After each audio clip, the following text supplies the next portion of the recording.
Welcome to my tech inform channel. আশা করছি প্রত্যেকে ভালো আছো। আজকে দেখো আউটসাইড মাইক্রোমিটার নিয়ে আলোচনা করব। দেখতেই পাচ্ছ একটা আউটসাইড মাইক্রোমিটারের ছবি। তো দেখো এখানে এই যে আউটসাইড মাইক্রোমিটারটা অ্যাকচুয়ালি কি, দেখো প্রথমে লেখা রয়েছে a micrometer is a precision instrument use to measure a job generally within an accuracy 0.01 millimetre. অর্থাৎ মিনিমাম কিন্তু এই স্কেল দিয়ে এই মাইক্রোমিটার দিয়ে 0.01 মিলিমিটার মেজার করা যায়। Micrometer is use to take outside measurement are known as outside micrometer. অর্থাৎ এটা দিয়ে শুধুমাত্র যে কোনো জবের আউটসাইড জিনিস কিন্তু মেজার করতে পারবো।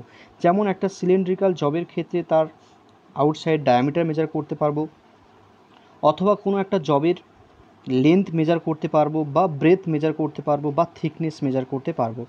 যে কোনো জবের এক্সটার্নাল পার্টটা অর্থাৎ আউটার পার্টটা কিন্তু মেজার করতে পারবো। তো দেখে নাও এরপরে এই মাইক্রোমিটারের আউটসাইড মাইক্রোমিটারের যে সমস্ত পার্টসগুলো আছে দেখো একটু দেখে নাও। এইটাকে বলছি সি ফ্রেম, দেখতে সি এর মতো। এবং এই সি ফ্রেমটা কিন্তু একদম অ্যাকুরেটভাবে কনস্ট্রাকশন করা রয়েছে, ফিক্সড করা রয়েছে এই স্লিবের সঙ্গে। দেখতে পাচ্ছ এই যে ভিতরে একটা স্কেল করা আছে, সেটাকে স্লিপ বলছি। এটাকে বলছে থিম্বেল, যে থিম্বেলের উপরে সার্কুলার স্কেল করা রয়েছে। দেখো থিম্বেলের উপরে আর একটা নার্ল গ্রিপ করা রয়েছে, যাতে আমাদের থিম্বেলটা, আমাদের থামটা বসে, আমাদের আঙুলটা যাতে অত ভালো করে গ্রিপ করে সেই জন্য। তারপর দেখো এটাকে বলে স্পিন্ডিল। আর সি ফ্রেমের ঠিক আর একটা অপোজিটে আছে দেখো আর একটা মেজারিং ফেস, যেটাকে অ্যানভিল বলা হয়। এবং এটার সঙ্গে দেখো জিরো অ্যাডজাস্টিং স্ক্রু আছে, আমরা জিরোটাকে অ্যাডজাস্ট করতে পারি। তো তারপর দেখো এখানে একটা লক নাট আছে, অর্থাৎ এই স্পিন্ডিলটাকে লক করা হয়। আর এটাকে বলা হয় র্যাচেট স্টপ, যেটা পরে আমি বলছি। দেখো এইগুলো প্রত্যেকটা কী কী কাজ হয় সেটা দেখো পরের পেজে আছে। দেখো প্রথম ফ্রেমটা দেখতেই পাচ্ছ। দেখো the frame is made drop forged steel malleable cast iron. All other parts of the micrometer are attached to this. তারপরে দেখো ব্যারেল, অর্থাৎ এই ফ্রেমের সঙ্গে কিন্তু এই ফ্রেমটা তৈরি হচ্ছে ড্রপ ফোর স্টিল দিয়ে। এবং মাইক্রোমিটারের যে স্লিপ পার্টটা কিন্তু প্রত্যেকটা পার্ট কিন্তু এর সঙ্গে অ্যাটাচ আছে। তারপর দেখো ব্যারেল অর স্লিপ। ব্যারেল দেখো the barrel or sleeve fix to the ফ্রেমের সঙ্গে ফিক্স থাকে। The datum line and graduation are mark on this. অর্থাৎ এবং এই যে ব্যারেলটা আছে ভিতরে দেখতে পাচ্ছ, এর উপরে কিন্তু একটা লাইন আছে, এটাকে বলছে ডাটাম লাইন। এবং ডাটাম লাইন উপরে বেশ করে কিন্তু এখানে অনেকগুলো গ্র্যাজুয়েশন করা আছে, মিলিমিটারে স্কেল করা রয়েছে 0 থেকে 25 পর্যন্ত। তো দেখো তারপর thimble on the bevel surface of the thimble also the graduation is mark. The spindle is attach to this. এই যে স্পিন্ডিলটা দেখতে পাচ্ছ, এই স্পিন্ডিলটা কিন্তু এই থিম্বেলের সঙ্গে অ্যাটাচ থাকে ভিতরের। এবং এই যে ভিবেল পোর্শনটা, থিম্বেলের যে ভিবেল পোর্শনটা আছে দেখতে পাচ্ছ, এই ভিবেল পোর্শনে কিন্তু এর গ্র্যাজুয়েশনটা করা আছে। তারপর দেখো স্পিন্ডিল, অর্থাৎ যেটা থিম্বেলের সঙ্গে অ্যাটাচ আছে। দেখো one end of the spindle is the measuring face, অর্থাৎ একটা ফেস দিয়ে মেজার করা হচ্ছে। The other and is threaded and the passes through the nut. এবং আরেকটা এই যে স্পিন্ডিলের আরেকটা এন্ড ভিতরে ঢুকে আছে, যেটা কিন্তু থিম্বেলের সঙ্গে অ্যাটাচ আছে। এবং এই যে স্পিন্ডিলটা পাস করেছে ভিতরে একটা নাটের মধ্য দিয়ে। The threaded mechanism allow for the forward and backward movements of the spindle. এবং যখন এই থিম্বেলটা রোটেট করা হয় তখন হচ্ছে ভিতরে যে নাটটা আছে, নাটটা ফিক্সড থাকে, সেই নাটের মধ্য দিয়ে থ্রেডের মাধ্যমে স্পিন্ডিলটাকে আগু পিছু করা হয়। নেক্সট দেখো যে পার্ট আছে অ্যানভিল। অ্যানভিল দেখতে পাচ্ছ এই যে সি ফ্রেমের আরেকটা এন্ডে এটা লাগানো আছে, এটা আরেকটা measuring face which is fitted on the micrometer frame. It is made of alloy steel and finish to perfectly flat surface. তারপর দেখো এই যে spindle lock, the spindle lock nut is use to lock the spindle at the desired position. দেখতেই পাচ্ছ এই স্পিন্ডলটাকে lock করা হয়। তারপর দেখো র্যাচেট স্টপ, অর্থাৎ এই পোর্শনটা যেটা থিম্বেলের সঙ্গে লাগানো আছে। দেখতেই পাচ্ছ the ratchet stop the ensure uniform pressure between the measuring surface. অর্থাৎ এই যে অ্যানভিল সারফেস এবং স্পিন্ডল সারফেস, অর্থাৎ দুটো যে মেজারিং সারফেস আছে, এর মাঝখানে তো জবটাকে রাখা হয় মেজার করার জন্য। তো যখন আমরা থিম্বেলটাকে ঘোরাবো তখন স্পিন্ডিলটা সামনের দিকে এগোয় এবং জবের সারফেসের উপরে টাচ করে।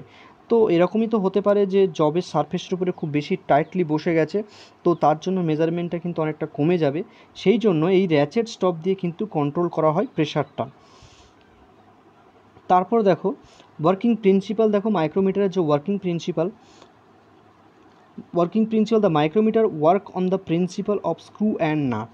অর্থাৎ এই যে বলেছিলাম স্পিন্ডেলের ঠিক আদার এন্ডে, এটা তো মেজারিং ফেস, এবং আদার এন্ডটা কিন্তু ফিক্সড করা আছে এই থিম্বেলের সঙ্গে, এবং এই পোর্শনটায় কিন্তু থ্রেড করা রয়েছে ভিতরে। হ্যাঁ, তো এবং এই যে স্পিন্ডেলটা সেটা কিন্তু একটা নাটের মধ্য থেকে পাস করে গেছে, এইখানে নাটটা থাকে, সেই নাটের ভিতর থেকে কিন্তু এই স্পিন্ডেলটাকে পাস করানো হয়েছে, এবং নাটের মধ্যেও ইন্টারনালি থ্রেড আছে। তো যখন আমরা এই থিম্বেলটা পাক দেবো অর্থাৎ ঘোরাবো, তখন কি হবে, স্পিন্ডেলটা আস্তে আস্তে নাটের মধ্যে অর্থাৎ থ্রেডের মাধ্যমে ও কিন্তু সামনের দিকে এগোবে এবং পিছনের দিকে যাবে যদি অ্যান্টি ক্লকওয়াইজ পাক দেওয়া হয়। তারপর দেখো the longitudinal movement of the spindle during one rotation is equal to pitch of the screw. অর্থাৎ বুঝতেই পারছো, যখন একবার রোটেশন করাবো তখন কিন্তু স্পিন্ডেলটা তার ওয়ান পিচ এগোবে, অর্থাৎ এই যে নাটের উপরে যে থ্রেডগুলো করা থাকে এগুলোকে পিচ বলা হয়। তো যখন একটা রোটেট করাবো তখন কিন্তু ওর পিচটা যাবে, ওয়ান পিচ যাবে। তো নেক্সট দেখো কি লেখা রয়েছে, in metric micrometer the pitch of the spindle thread 0.5, অর্থাৎ এই যে পিচটা করা থাকে মাইক্রোমিটারে 0.5 মিলিমিটার করা থাকে। Thereby in one rotation of the thimble the spindle advance by 0.5, অর্থাৎ বুঝতেই পারছো যদি স্পিন্ডেলটাকে আমরা একবার রোটেট করাই তাহলে কিন্তু ও 0.5 মিলিমিটার এগোবে। তো এবার দেখো এই যে থিম্বেলের উপরে যে সার্কুলার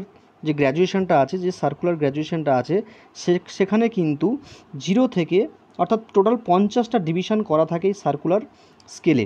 0 থেকে 1 2 3 4 করে 5-এ একটা মার্ক করা থাকে, তারপরে 6 7 8 9 10-এ মার্ক করা থাকে।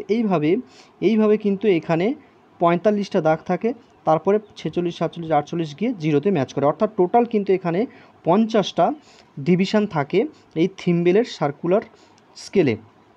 এবার ভাবো যে যদি থিম্বেলটাকে একটা পাক ঘোরায় তাহলে কি হবে, 0.5 তো এগিয়ে আসে, 0.5 মিলিমিটার এগিয়ে আসে, যেহেতু স্পিন্ডেলের থ্রেড আছে 0.5 মিলিমিটার পিচ আছে। তো এবার দেখো, আর এখানে থিম্বেলে কিন্তু 50টা ডিভিশন আছে, অর্থাৎ বলতে পারি আমি যদি থিম্বেলের একটা ডিভিশনের ভ্যালু বের করতে চাই তাহলে আমি বলতে পারি যে 50 ডিভিশন সমান 0.5 মিলিমিটার, যেহেতু 50 একবার রোটেট করাচ্ছে মানে 50 মিলিমিটার এই 50 ডিভিশন অতিক্রম করছে, এবং সেটা কার সমান হচ্ছে 0.5 মিলিমিটারের সমান, অর্থাৎ একবার যখন রোটেট করাচ্ছি 50টা ডিভিশন পাক খাচ্ছে এবং সেটা কি এগোচ্ছে কত 0.5 মিলিমিটার, তাহলে 1 ডিভিশন কত হবে 0.5/50, তার মানে 1/100 মানে 0.01 মিলিমিটার। তো এখানে এই 0.01 মিলিমিটারটা হবে লিস্ট কাউন্ট। দেখো এখানে যে distance moved by the spindle during one rotation of the thimble is 0.5 millimetre. The movement of one division of thimble, দেখো 0.5 × 1/50, তার মানে 0.01 millimetre. The accuracy of least count of metric outside micrometer is 0.01 millimetre, অর্থাৎ যে outside মাইক্রোমিটারের যে list count যেটা পেলাম সেটা কিন্তু 0.01 মিলিমিটার। এই লিস্ট কাউন্টটা কীভাবে পেলাম নিশ্চয়ই তোমরা বুঝতে পেরেছো। নেক্সট দেখো কীভাবে আমরা মেজার করব, রিডিং মেথডটা দেখো এখানে যে স্কেলটা দেখতে পাচ্ছ, দেখো এইটাকে তো আমরা ব্যারেল বলছিলাম, এটাকে থিম্বেল বলছিলাম। তো দেখো থিম্বেলটাকে আমরা রোটেট করাতে দেখো পিছনের দিকে কিন্তু বেশ কিছুটা সরে এসছে। দেখো যেটা নিচের যে স্কেলটা, এই যে ব্যারেলের উপরে যে এটাকে বলছে ডাটাম লাইন, নিচে যে গ্র্যাজুয়েশনগুলো করা রয়েছে এগুলো কিন্তু প্রত্যেকটার ভ্যালু 1 মিলিমিটার করে, এবং প্রতি 1 মিলিমিটারের মাঝখানে কিন্তু দেখতে পাচ্ছ এগুলো 0.5, অর্থাৎ 0-র পরে 0.5, তারপরে 1, তারপরে 1.5, এইভাবে কিন্তু উপরের দাগগুলো সেগুলো কিন্তু 0.5-এর। অর্থাৎ দেখো এখানে যদি রিডিংটা পায়, দেখো রিডিং নিচে কত মিলিমিটার গেছে 9, তাহলে 9 গেছে 9 মিলিমিটার। দেখো 9 মিলিমিটার কিন্তু এখানে 9 মিলিমিটার কিন্তু ক্রস করে গেছে, 9 মিলিমিটার ব্যারেল রিডিং, যেটা মেন রিডিং বেরোচ্ছে তাহলে কত, ব্যারেল রিডিংটা সেটা কিন্তু 9 প্লাস। এরপরে আমরা যাব থিম্বেল রিডিংয়ে। থিম্বেল রিডিংটা দেখো আমার কত গেছে, এই যে এখানে যে 50টা বললাম, এই দেখো 45 ঘর, 45-এর পরে দেখো আরও 5টা ঘর গিয়ে 0-তে ম্যাচ করেছে, তার মানে টোটাল 50টা এখানে ডিভিশন আছে বললাম। প্রতি ডিভিশনের ভ্যালু কত বেরোলো? 0.01, যেটা মাইক্রোমিটারের লিস্ট কাউন্ট। আর এখানে দেখো এই যে ডাটাম লাইনটা আছে, ডাটাম লাইনের সঙ্গে কত নম্বর দাগটা ম্যাচ করেছে? দেখো এখানে 5 নম্বর দাগটা ম্যাচ করে গেছে। তার মানে আমি 0.01 এর সঙ্গে 5 গুণ করলে হবে কত না 0.05। তো আমার টোটাল রিডিং হবে কত? এই 9 এর সঙ্গে 0.05 যোগ করলে টোটাল আমার রিডিং হবে, অর্থাৎ থিম্বেল রিডিং দাঁড়িয়েছে কিন্তু আমার 0.05। টোটাল এখন রিডিং দাঁড়াচ্ছে 9.05। তো এটাই কিন্তু আমার অ্যাকচুয়াল রিডিং। চলো নেক্সট একটা এক্সাম্পল দেখে নিই। দেখো এই এক্সাম্পলটা দেখো, এখানে দেখো আমার মেন যে 1 মিলিমিটারের যে ডিভিশনটা সেটা কত ঘর ক্রস করে গেছে? দেখো 20, 21, 22, 23 ক্রস করে গেছে, অর্থাৎ ব্যারেল যে রিডিংটা সেটা কিন্তু 23। তারপরে আমরা দেখব কি থিম্বেল রিডিং। থিম্বেল রিডিংয়ে দেখো, থিম্বেল রিডিং আমার কিন্তু 15 নম্বর যে দাগটা সেটা কিন্তু ডাটাম লাইনের সঙ্গে ম্যাচ করছে। তাহলে 15 যদি ম্যাচ করে তাহলে আমি কি করব? 0.01 এর সঙ্গে 15 গুণ করলে হবে 0.15।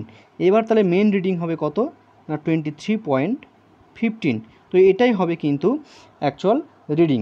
দেখো এরপরে যদি আমার এখানে যে মেন যে ডিভিশনটা অর্থাৎ 1 মিলিমিটারের যে ডিভিশনটা সেটা ক্রস করে গেছে, কিন্তু যদি 23-র পরে যদি 23.5-এর দাগটা উপরে যেটা 23.5-এর দাগ যদি ক্রস করতো তাহলে কিন্তু আমরা নিতাম ব্যারেল রিডিং নিতাম 23.50। যদি উপরে 23-র পরে 0.5 দাগটা ক্রস করতো তাহলে নিতাম ব্যারেল রিডিং 23.50। তারপর থিম্বেল রিডিং যেটা হতো সেটা নিতাম, অর্থাৎ যদি এখানে 15 যদি ম্যাচ করতো তাহলে 15 ইন্টু 0.01 তার মানে 0.15 হতো। তো তা আমার টোটাল রিডিং হতো 23.65। তো এটাই হতো আমার অ্যাকচুয়াল রিডিং। যদি 23 নম্বর দাগের পরে 0.5-এর দাগটা ক্রস করতো তাহলে কিন্তু এই রিডিংটা হতো। তো বন্ধু আজকের ক্লাস এই পর্যন্ত, আবার দেখা হবে পরের ভিডিওতে। প্রত্যেকে ভালো থাকবে, ধন্যবাদ।